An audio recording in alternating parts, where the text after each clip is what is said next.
Good morning વિદ્યાર્થી મિત્રો, નમસ્કાર. મજામાં બધાય? રસ ચાલો. હવે આપણે પાઠ 9મો ભણતા હતા ને, આનુવંશિકતા અને ઉદ્વિકાસ. આનુવંશિકતા એટલે જે વંશ પરંપરાગત જે અમુક લક્ષણો વારસામાં મળતા હોય એને શું કહેવામાં આવતું હોય છે? આનુવંશિકતા. એના માટે આપણે એક મેન્ડલેનો પ્રયોગ જોતા હતા વટાણાના છોડ ઉપર. મેન્ડલેએ 2 વટાણાના છોડ લીધા હતા, એક ઊંચો છોડ અને એક નીચો છોડ. પછી અમુક બીજ ખરબચડા હતા તો અમુક બીજ કેવા હતા? લીસા હતા. કોઈના ફૂલ સફેદ હતા તો કોઈના ફૂલ જાંબલી હતા. એવો એક એને પ્રયોગ કરતા હતા. તો આપણે જોઈએ હવે F1 અને F2 એમ 2 બનાવી હતી પેઢી. F1 માં બધાય છોડ ઊંચા હતા અને F2 ના બધાય છોડ કેવા હતા? નીચા. ઊંચા હોતા નથી એટલે કે નીચા હોય છે. 2 છોડવા લીધા હતા, એક ઊંચો અને એક નીચો. ઊંચા છોડવાને F1, આને ઊંચો છોડવો હતો અને એક નીચો હતો. ઊંચા છોડવાને આને F1 નામ આપ્યું હતું, આને F2. આને કેપિટલ T માં દર્શાવ્યો હતો, આને નીચા છોડને સ્મોલ t ની અંદર દર્શાવેલો હતો. એટલે કે F1 પેઢીના ઊંચા છોડની બીજી પેઢી એટલે કે F2 પેઢીના બધા છોડ ઊંચા હોતા નથી. એટલે કે એક જ પેઢીના છોડ, એક જ બી વાવ્યું, એટલે એક જ પ્રકારના બી વાવ્યા. એક જ બી વાવ્યું એટલે એક જ પ્રકારના બી વાવ્યા. એક જ પ્રકારના બીમાંથી ઘણાય છોડ ઊંચા થયા તો ઘણાય છોડ કેવા બન્યા? નીચા બન્યા.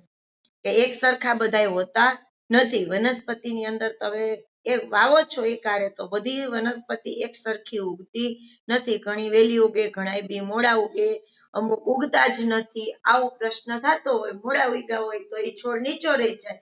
જલ્દી બીજ ઉગી ગયું હોય એ છોડ છે એ ઝડપથી ઊંચો બનતો હોય છે. એટલે કે તેમાંના એક ચતુર્થાંશ સંતતિ નીચા છોડની હતી, જેને બધા એક જ સરખા બી વાવ્યા હતા. એમાં એક ચતુર્થાંશ સંતતિ જે છોડ છે એ નીચા હતા. જે મુખ્ય છોડ હોય એના કરતા એક ચતુર્થાંશ જે છોડ હતા એ કેવા હતા? નીચા હતા. આ દર્શાવે છે કે F1 પેઢીના છોડ દ્વારા ઊંચા તેમજ નીચાપણા બંને લક્ષણોનું વહન થયું હતું. એટલે કે F1 પેઢી જે બીજ વાવ્યા હતા, F1 પેઢી એટલે બીજ, જે બીજ વાવ્યા હતા એ એવું દર્શાવે છે કે બધાય છોડ ઊંચા તેમજ નીચાપણા 2 લક્ષણો દર્શાવતા હતા. એ બીજ, અમુક બીજ એમાં ઊંચાપણાના હતા તો અમુક બીજ એમાં કેવા હતા? નીચાપણાના. 2 લક્ષણો ભેગા દર્શાવતા હતા. પરંતુ માત્ર ઊંચાપણાનું લક્ષણ જ વ્યક્ત કે અભિવ્યક્ત થઈ શક્યું હતું. એટલે કે ઊંચાપણાનું જે હતો છોડ, ઊંચો જે છોડ હતો એ જ અભિવ્યક્ત થતો હતો, દેખાતો હતો. નીચો જે છોડ હતો એ દેખાતો નહોતો. આમ લિંગી પ્રજનન કે પરફલન દ્વારા ઉત્પન્ન થનારા સજીવોમાં કોઈ પણ લક્ષણની 2 પ્રતિકૃતિઓ કે 2 કારકો હોય છે. એટલે કે લિંગી પ્રજનન અથવા તો પરફલન. ફલનના 2 પ્રકાર હતા, સ્વફલન અને પરફલન. એના એ જ પુષ્પ ઉપર જો ફલન થાય તો એને સ્વફલન કહેવાય અને એ ફૂલની પરાગરજ બીજા ફૂલ ઉપર જાય અને પછી પ્રજનન ક્રિયા થાય તો એને પરફલન કહેવાય. એટલે અહીંયા લિંગી પ્રજનન કે પરફલન દ્વારા જે સજીવો ઉત્પન્ન થાય છે એમાં 2 પ્રતિકૃતિ, કેમ કે 2 સજીવો દ્વારા ઉત્પન્ન થયેલ નવી સંતતિ છે એટલે 2 સજીવોના લક્ષણો એની અંદર જોવા મળે છે.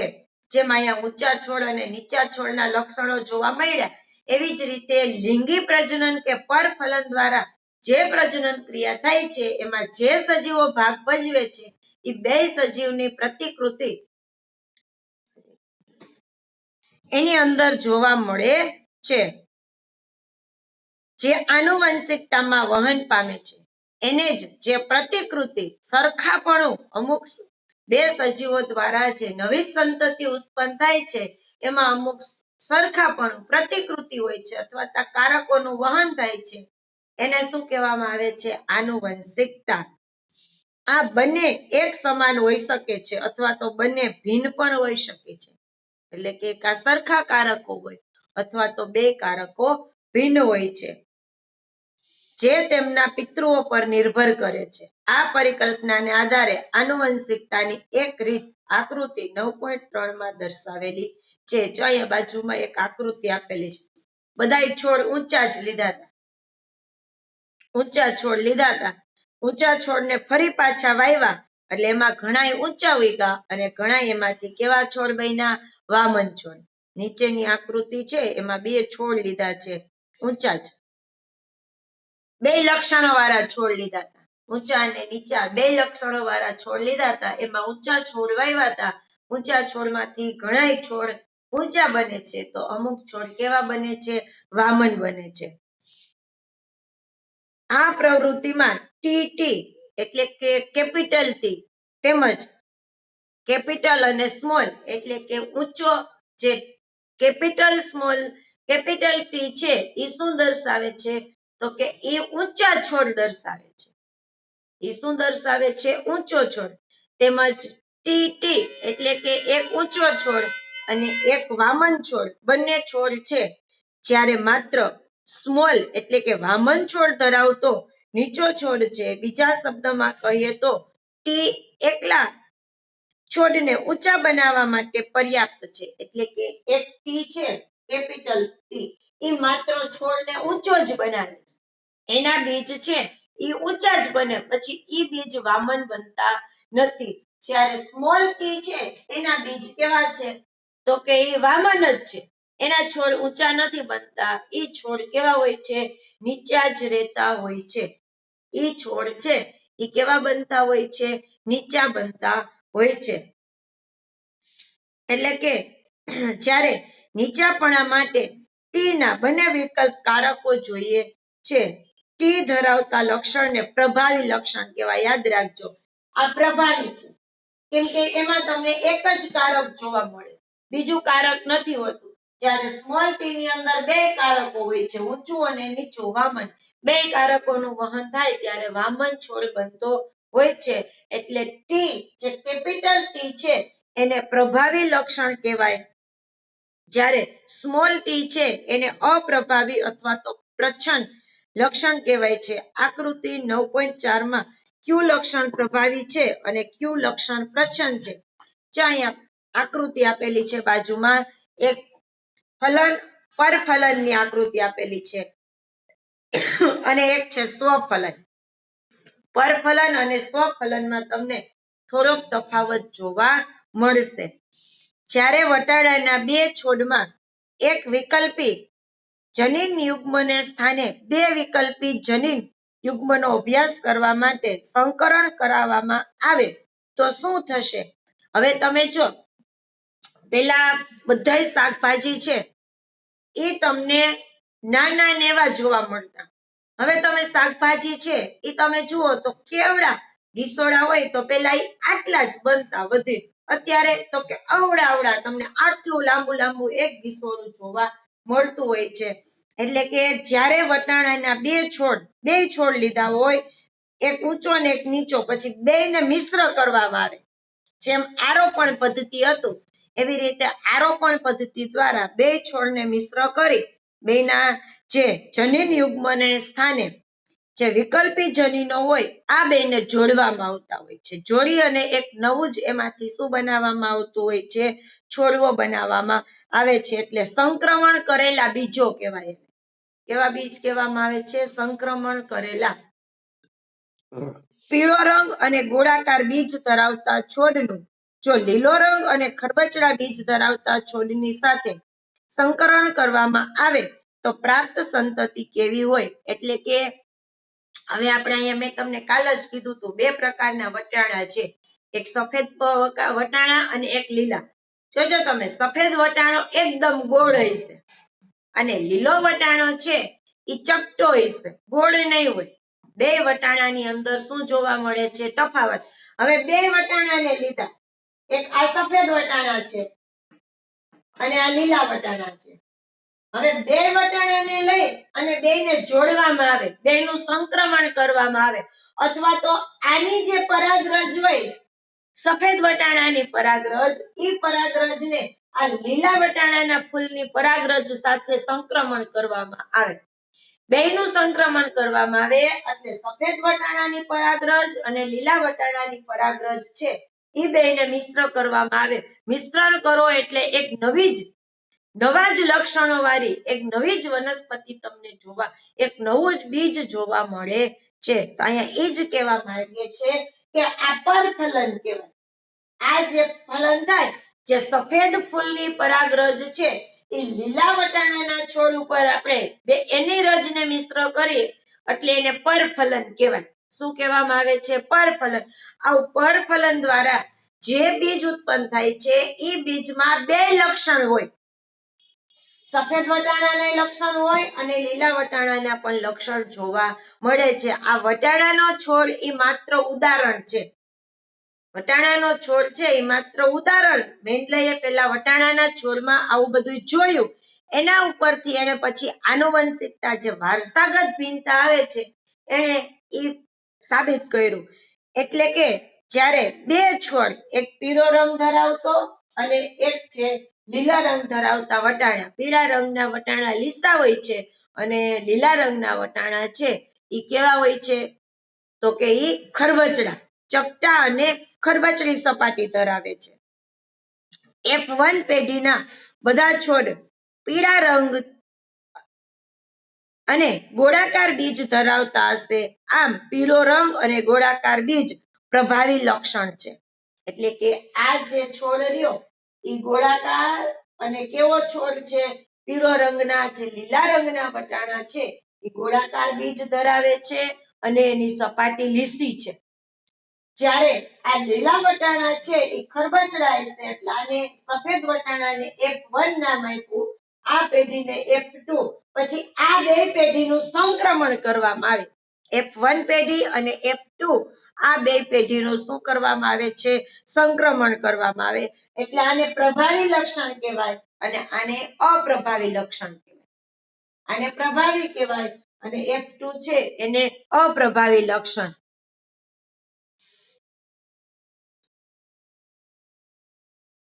હવે પરંતુ જ્યારે F1 સંતતિના છોડ વચ્ચે સ્વફલનથી F2 પેઢીની સંતતિ પ્રાપ્ત થાય તો શું થાય છે?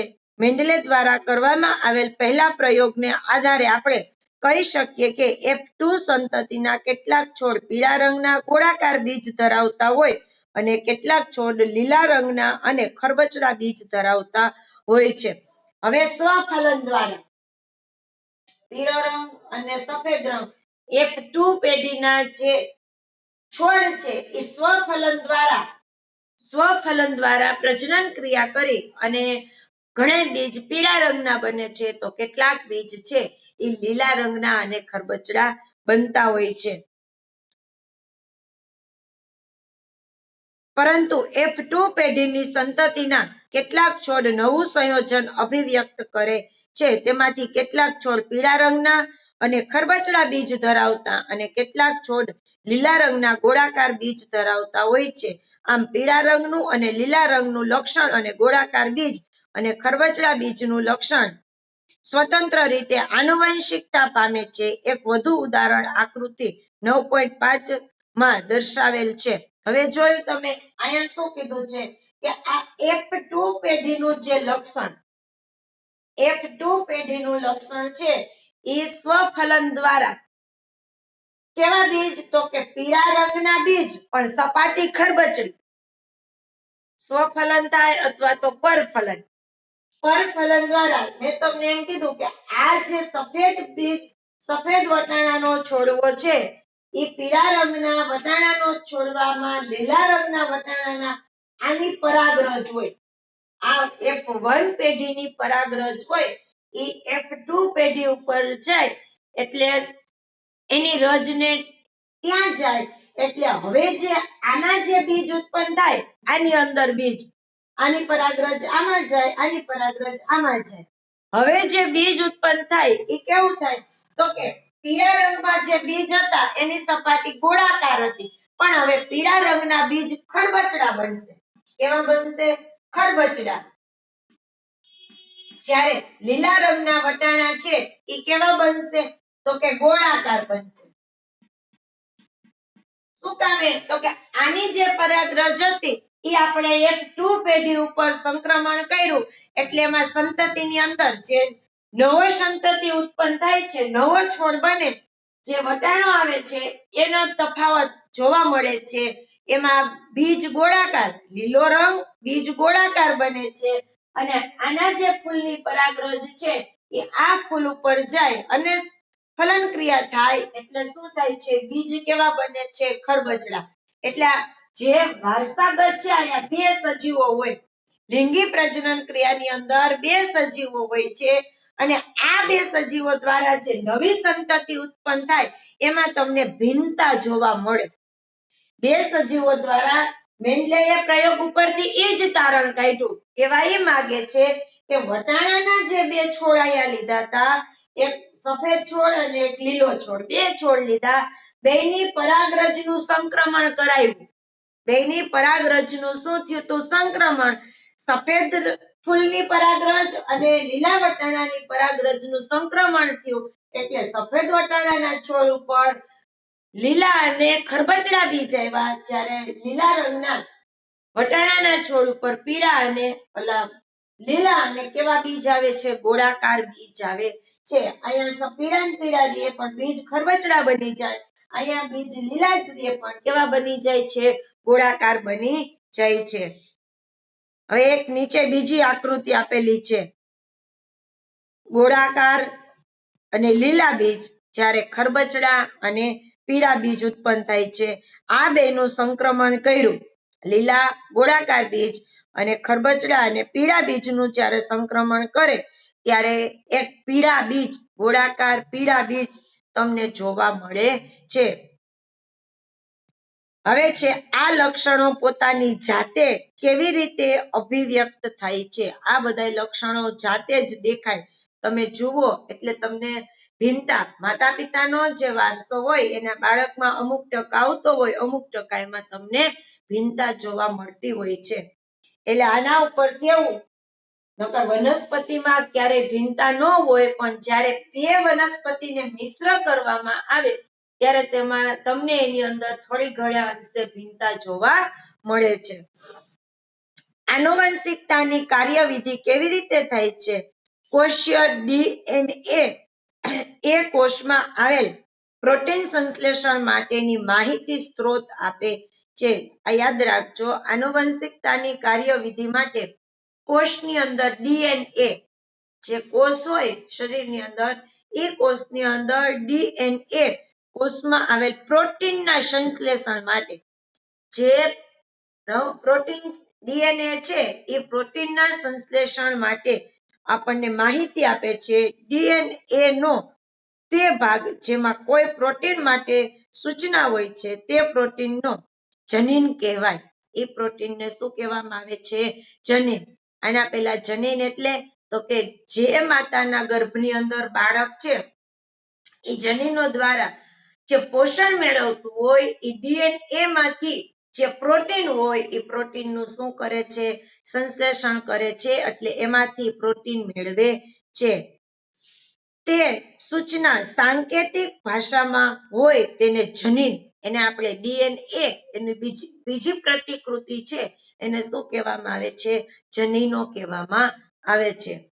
પ્રોટીન વિવિધ લક્ષણોની અભિવ્યક્તિને કેવી રીતે નિયંત્રિત કરે છે તેની આપણે અહીં ચર્ચા કરીએ. આવો વનસ્પતિ કે છોડની ઊંચાઈના એક લક્ષણનું ઉદાહરણ આપણે લઈએ. જનીનો કેવી રીતે વારસાગત હોય છે? આ જે ફૂલની અંદર આપણે લઈએ સફેદ ફૂલની પરાગરજ અને લીલા ફૂલની પરાગરજનું જે સંક્રમણ કર્યું, તો આના જે જનીનો હોય, પરાગરજ એટલે એક પ્રકારના જનીન, એ જે જનીનો હોય એ સફેદ લીલા વટાણાના છોડ ઉપર જાય છે અને લીલા વટાણાના છોડ છે એ સફેદ ફૂલ વટાણાના છોડ ઉપર જાય છે, એટલે ઈ જનીનો દ્વારા જે સંક્રમણ થાય છે એના દ્વારા જે નવો છોડ બનતો હોય એમાં તમને અભિવ્યક્તિ એટલે કે કાંઈક ભિન્નતા જોવા મળે છે. આપણે જાણીએ છીએ કે વનસ્પતિઓમાં કેટલાક અંતઃસ્ત્રાવો હોય છે. વનસ્પતિની વૃદ્ધિ અંતઃસ્ત્રાવ અને વૃદ્ધિ અટકાવે એવા અંતઃસ્ત્રાવ. વૃદ્ધિ અંતઃસ્ત્રાવ 3 હતા. યાદ છે કોઈને? વનસ્પતિની અંદર વૃદ્ધિ અંતઃસ્ત્રાવો 3 હતા. હમણાં જે 7મા પાઠની પરીક્ષા હતી એમાં જ હતું. યાદ છે કે ભૂલાઈ ગયું? બોલો, યાદ હોય તો.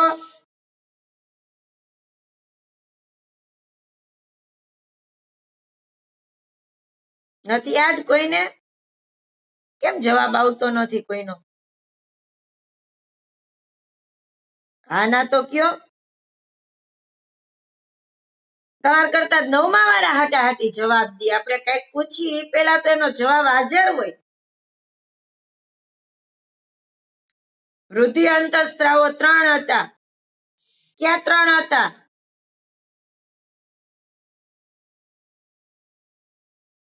સાઇટોકાઇનિન, જિબ્રેલિન, ઓક્સિન હતા ને 3 કે નહોતા? ઓક્સિન, જિબ્રેલિન અને સાઇટોકાઇનિન આ 3 વૃદ્ધિ પ્રેરક અંતઃસ્ત્રાવો હતા. અને વૃદ્ધિ અવરોધક એક જ હતો, એસ્બેસિક એસિડ. જે આ એસિડ વનસ્પતિની અંદર ઉત્પન્ન થાય એટલે વનસ્પતિના પાંદડાઓ અને વનસ્પતિની શાખાઓ સુકાઈ જતી હોય છે. એટલે વૃદ્ધિ પ્રેરક અંતઃસ્ત્રાવો છે. એટલે અહીંયા વનસ્પતિની ઊંચાઈ માટે પણ અંતઃસ્ત્રાવો, કેટલાક અંતઃસ્ત્રાવો છે એ વનસ્પતિની વૃદ્ધિ એટલે કે ઊંચાઈ માટે જવાબદાર હોય છે. જે ઊંચાપણાનું નિયંત્રણ કરે, વનસ્પતિની ઊંચાઈ વધારવાનું. જો આપણા શરીરની અંદર જીએચ ગ્રોથ અંતઃસ્ત્રાવ જેનો વધારે હોય એ વધારે ઊંચો હોય છે. જેના શરીરમાં ગ્રોથ અંતઃસ્ત્રાવ ઓછો હોય એ વામન એટલે કે નીચો હોય છે. એ બહુ ઊંચી વ્યક્તિ થતી નથી. આપણા શરીરની અંદર પણ વૃદ્ધિ અંતઃસ્ત્રાવ છે, ગ્રોથ અંતઃસ્ત્રાવ. એના દ્વારા માણસની વૃદ્ધિ થતી હોય છે. એવી જ રીતે વનસ્પતિની અંદર પણ વૃદ્ધિ પ્રેરક અંતઃસ્ત્રાવો છે. એના લીધે વનસ્પતિ છે એ ઊંચી થતી હોય છે. આમ કોઈ છોડના ઊંચાપણામાં આવેલા તે અંતઃસ્ત્રાવના પ્રમાણ પર નિર્ભર કરે છે. વનસ્પતિના જે ઊંચાપણાનું લક્ષણ છે, તો કે વનસ્પતિને ઊંચાઈ આપનાર જે લક્ષણ છે એ અંતઃસ્ત્રાવ છે. એની અંદર કઈક ખામી હોય તો એ વનસ્પતિ ઊંચી ન થાય, નીચી જ રહી જાય. અને અમુક વનસ્પતિમાં અંતઃસ્ત્રાવો વધારે પ્રમાણમાં હોય તો એ વનસ્પતિ ઊંચી બનતી હોય છે. વનસ્પતિના અંતઃસ્ત્રાવનું પ્રમાણ તેની ક્રિયાની કાર્યક્ષમતા પર નિર્ભર રહે છે, જેના દ્વારા તેની ઊંચાઈ નક્કી થાય છે. ઉત્સેચક આ ક્રિયા માટે મહત્વપૂર્ણ છે. જેના દ્વારા તેની ઊંચાઈ નક્કી થાય તો અંતઃસ્ત્રાવ પર્યાપ્ત માત્રામાં નિર્માણ થાય અને છોડ ઊંચો થાય છે. એટલે કે વનસ્પતિના જે અંતઃસ્ત્રાવો છે એ એની ઊંચાઈ માટે જવાબદાર. માણસમાં એના ઊંચાઈ માટે એના જીએચ અંતઃસ્ત્રાવ, ગ્રોથ અંતઃસ્ત્રાવ જવાબદાર છે. એમ વનસ્પતિની અંદર પણ એના અંતઃસ્ત્રાવો ઊંચાઈ માટે એના અંતઃસ્ત્રાવો છે એ જવાબદાર હોય છે. જો આ એટલે કે અંતઃસ્ત્રાવો જો પર્યાપ્ત માત્રામાં નિર્માણ થાય એટલે કે બને, વધારે માત્રામાં થાય ને તોય નુકસાન થાય, ઓછી માત્રામાં થાય તો વામન બને. એટલે પર્યાપ્ત માત્રામાં જો નિર્માણ પામે તો છોડ છે એ સરખી ઊંચાઈ વાળો બનતો હોય છે. જો આ પ્રોટીનના જનીનમાં કોઈ પરિવર્તન આવે, એની અંદર જે અંતઃસ્ત્રાવો છે એ પ્રોટીનના બનેલા હોય. શેના બનેલા હોય છે? પ્રોટીનના બનેલા. જો એની અંદર કોઈ ખામી આવે તો છોડવાની અંદર ખામી આવે છે. તો નિર્માણ પામનારા પ્રોટીનની કાર્યક્ષમતા પર અસર પડે છે, તેની કાર્યક્ષમતા ઘટે છે. આમ જો નિર્માણ પામનારા અંતઃસ્ત્રાવની માત્રા પણ ઓછી થાય તો છોડ નીચો બને છે.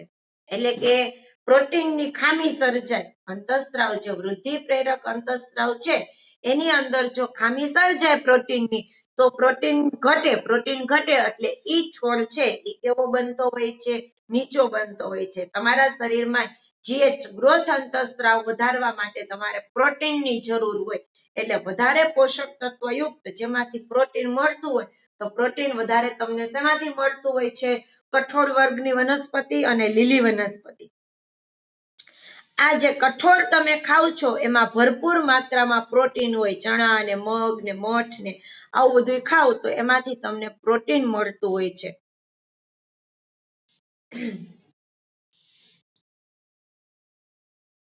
આમ જનીનો એટલે કે લક્ષણોને નિયંત્રિત કરે છે. એટલે કે જો એની કાર્યક્ષમતા પ્રોટીન ઓછું થઈ જાય, એની કાર્યક્ષમતા ઘટી જાય તો એના છોડ નીચો બને છે અને જનીનો છે એને નિયંત્રિત કરે છે. મેન્ડલેના પ્રયોગનું અર્થઘટનને સમજવા જેની આપણે ચર્ચા કરી રહ્યા હતા તે સાચું છે કે જેની ચર્ચા આપણે અગાઉના પ્રકરણમાં કરી ગયા છીએ કે લિંગી પ્રજનન દરમિયાન સંતતિના DNA માં બંને પિતૃનું સમાન રીતે યોગદાન હોય છે. બંને પિતૃ એટલે કે માતા અને પિતા. આપણે આગળના પ્રજનન ક્રિયામાં જોયું કે DNA બે સરખા હોય. માતા અને પિતાના DNA નું પ્રમાણ છે એ એની સંતતિ એટલે કે જે બાળક જન્મે છે એની અંદર એ સરખાપણામાં DNA એ સરખાપણામાં હોય છે. બેયનું એક લક્ષણ, એક DNA માતાનો હોય છે, એક DNA પિતાનો હોય છે અને બેયનું સંક્રમણ થાય છે એટલે એક નવી સંતતિ ઉત્પન્ન થાય. એટલે બેયનું સંક્રમણ થયેલો જે સંતતિ છે એમાં એક લક્ષણ માતાનો DNA હોય છે, એક DNA પિતાનો હોય છે. એટલે ક્યારેક જો કોઈ એમ કહેતું હોય કે તમે ઘણીવાર એવો શબ્દ સાંભળ્યો હશે સિરિયલ કે પિક્ચર કે કઈ જોતા હોય ત્યારે ટીવી ની અંદર કે DNA નો ટેસ્ટ કરાવવામાં આવે. આ બાળક સાચું જ એનું છે કે નહીં એવો ટેસ્ટ કરવા માટે ઘણા એમ ન કહેતા હોય એને વારસો જોતો હોય એટલે નકલી બનીને આવતા હોય છે ત્યારે DNA નો ટેસ્ટ કરાવવામાં આવે. શું કામ DNA નો ટેસ્ટ કરાવવામાં આવે?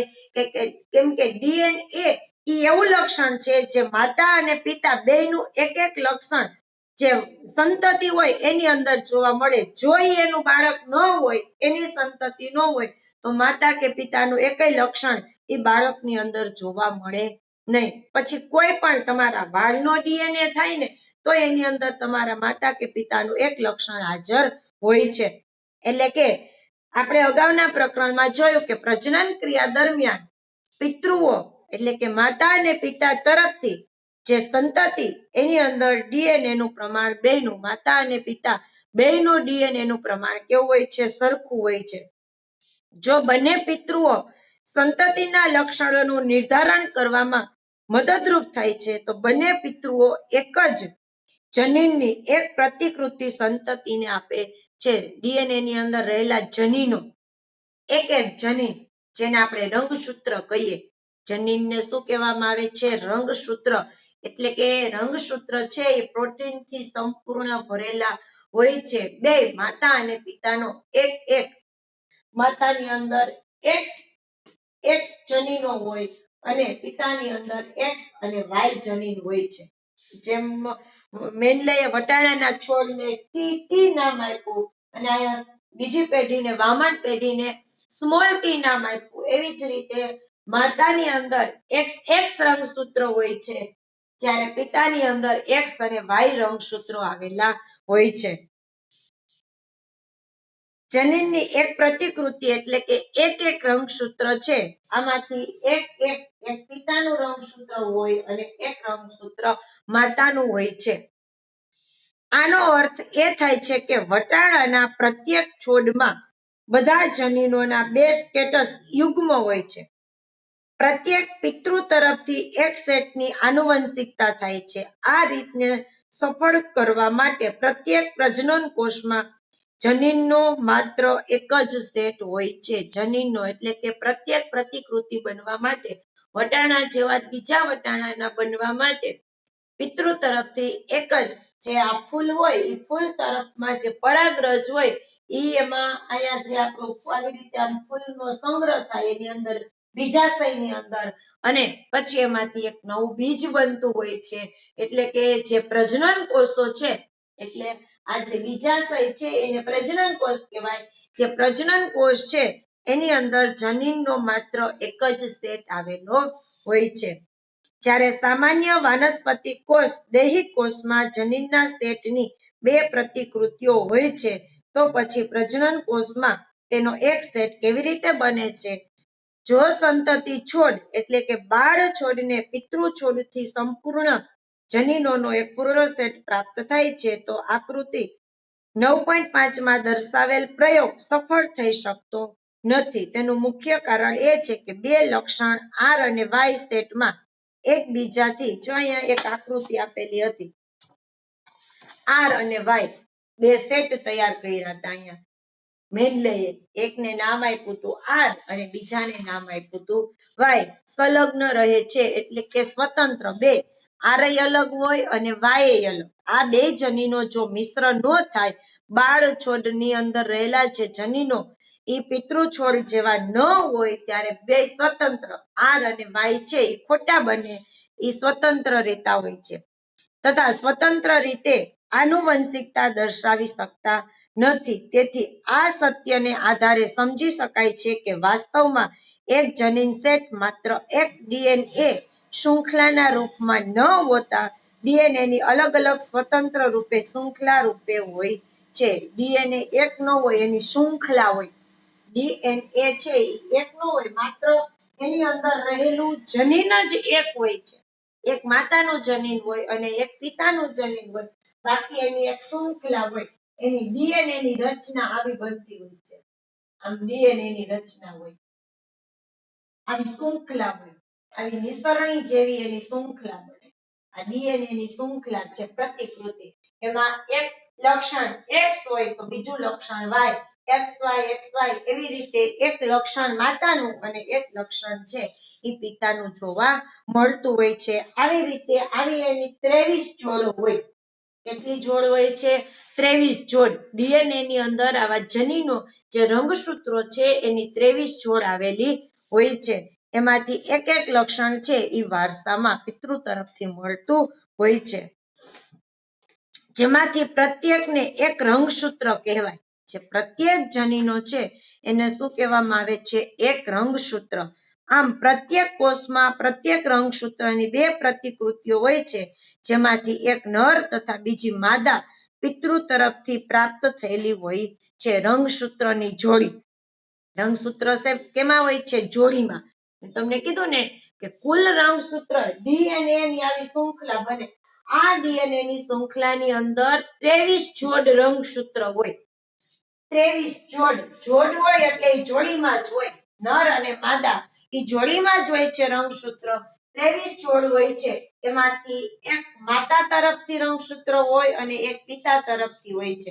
23 જોડ હોય છે અને એ કુલ તમને પૂછે તો 46 રંગસૂત્ર હોય, પણ જોડીમાં પૂછે તો 23 રંગસૂત્ર. યાદ રાખજો, ઘણીવાર પરીક્ષામાં પ્રશ્ન પૂછાય ડીએનએ માં કેટલા રંગસૂત્રો આવેલા છે, કેટલી જોડ રંગસૂત્રો આવેલા છે.